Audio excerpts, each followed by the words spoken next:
can move without somebody's bills. Can't get it paid. Leave it up to God and He'll make a way. Trust in the Lord, He's the way and the truth and the light. Despite all your downfalls, He'll make it right. Go a straight path like you're riding on a bike. Serve God cause it could be your last night. V-I-C-T-O-R-Y. I'm an angel to meet me in the sky. Hey everybody, hey. Y'all, I have just been blessed. I was reading Genesis 13 yesterday. Man, oh man, oh man. I really believe God is speaking. I know He's speaking, but hopefully y'all are blessed by this. So I was, like I said, I was reading Genesis. And a particular scripture that stood out to me was Genesis 13 and 12. And it says, well, actually, I'm going to read Genesis 13, verse 12 through 14. And it says, Abram dwelt in the land of Canaan, and Lot dwelt in the cities of the plain, and pitched his tent even as far as Sodom. But the men of Sodom were exceedingly wicked and sinful against the Lord. And the Lord said to Abram, after Lot had separated from him, lift your eyes now and look from the place where you are, northward, southward, eastward, and westward. For all the land which you see I give to you and your descendants forever, and I will make your descendants as the dust of the earth, so that if a man could number the dust of the earth, then your descendants also could be numbered. Arise, walk in the land through its length and its width, for I give it to you. Now, y'all know God had already told, when in the beginning of Genesis 12, that's when God first told Abram to leave his country, and that He was going to make his name great. He was going to bless him. Yes, Genesis 12:1. Now the Lord had said to Abram, get out of your country, from your family, and from your father's house to a land that I will show you. I will make you a great nation. I will bless you and make your name great, and you shall be a blessing. I will bless those who bless you, and I will curse him who curses you, and in you all the families of the earth shall be blessed. So this is what blessed me. The Lord told Abram, He told Abram to get out of his country, but Abram decided that he wanted to take Lot with him. Now, y'all already should know where I'm going with this. You cannot always take everybody with you, okay? So now I'm getting back to Genesis 13 and 14, and it said, and the Lord said to Abram, after Lot had separated from him, lift your eyes now and look from the place where you are, northward, southward, eastward, and westward. The word that stuck out to me is after. The Lord did not tell Abram to look at the land that He had for him until after Lot had separated from him.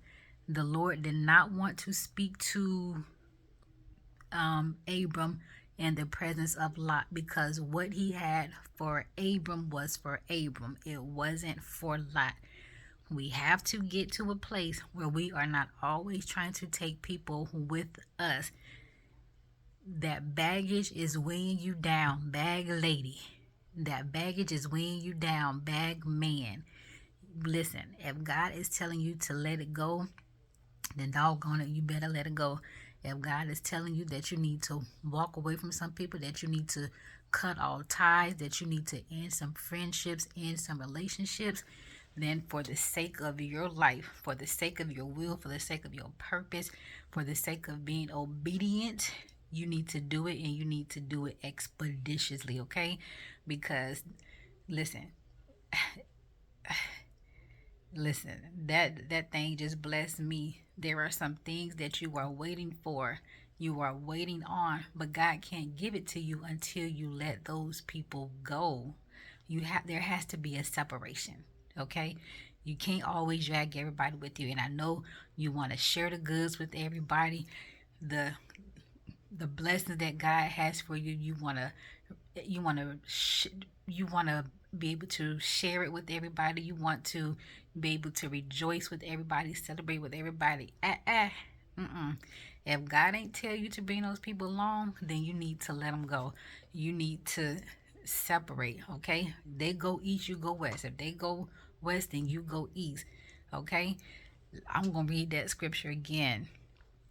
And the Lord said to Abram, after Lot had separated from him, lift your eyes now and look from the place where you are, northward, southward, eastward, and westward. The land was already given to him. He could not see it. The Lord didn't allow him to see it. The Lord didn't tell him to look until after Lot had separated from him. Okay? Abram and Lot, they're relatives. I don't care who they are. Your family can't always go with you. Your family can't always share in the blessings that God has for you. Okay? As tough as a pill that may be to swallow, you better listen. You better swallow it with the help of the Lord. You better ask him to lubricate that throat so that pill could go down easily. But listen, don't miss out on what God has for you because you want to drag those people along. Sometimes you got to say no. Sometimes you got to say snip, snip. Okay? Oh my gosh, that blessed me. So I want you to ask yourself, what is it that you are holding on to? Or better yet, who is it that you are holding on to that you know God told you to walk away from? You know God told you to end that friendship. You know that you heard God say, this is where it ends. The season for them has ended. If you know that God has told you to end that friendship and you're still hanging on, if you know he told you to end that relationship and you're still hanging on, if you know he told you to end that business relationship and you're still hanging on, you're being in disobedience. And disobedience is likened unto witchcraft, baby. You ain't no witch out here. Cut that relationship off. End it. Break that soul tie. Walk away. Leave. Don't look back. Don't look back. Don't let your heart be so stuck with that person that you become disloyal to God. Okay? Cut it off, because there is something that God is trying to get into your hands and he cannot release it into your hands until you separate from from those people, from that place, from that thing.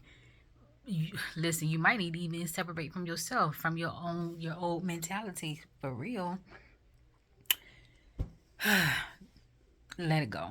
Let it go. Let them go. Listen, some covenants just need to be broken.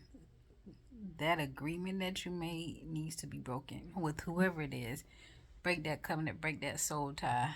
Okay? Don't let these people hold you back. Don't let them hold you or keep you or delay you from getting all that God has for you. Is it worth it though? You've been crying out.